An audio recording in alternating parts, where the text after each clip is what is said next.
ल गाइस आजको दिन एकदम राम्रो छ र टावर क्रेन मजाले देखिएछ गाइस र त्यो चाहिँ लबी हङकङमा चाहिँ बिल्डिङ चाहिँ ल हेर्नुहोस् न यसरी बनेछ त बिल्डिङ पुरा यो चाहिँ लबी हो करिडोर टक्क वहाँ भित्रसम्म छ र यो रेडी रिभरहरू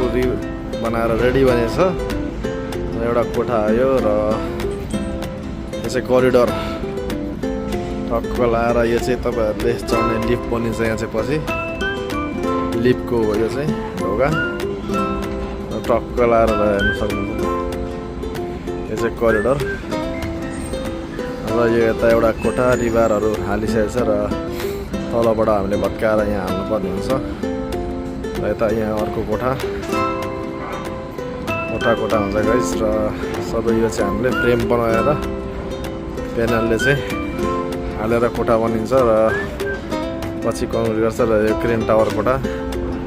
क्रेन टावर चाहिँ अलिक दुःख हुन्छ गाइस गर्नलाई ल हेर्नुहोस् ल र यतापट्टि यहाँ अर्को कोठा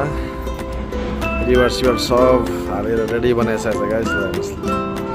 तपाईँले हेर्न सक्नुहुन्छ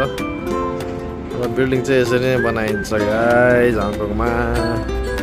ल हेर्नुहोस् ल यता नै अर्को कोठा यता अर्को कोठा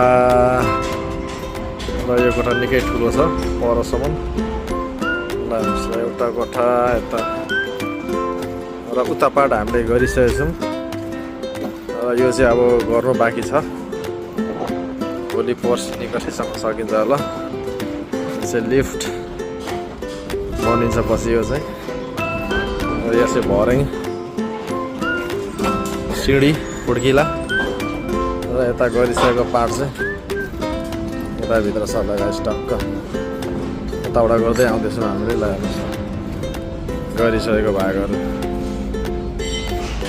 र गरिसकेको भाग चाहिँ यस्तो हुन्छ गाइस ल हामीले करिडोर यो लिफ्ट अब हामीले चढ्ने लिफ्ट र यो करिडोर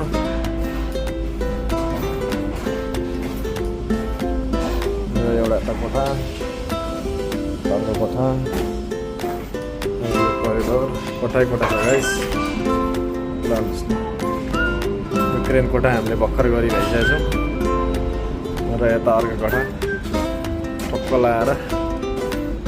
कोठा चाहिँ रेडी भएको छ अब यहाँ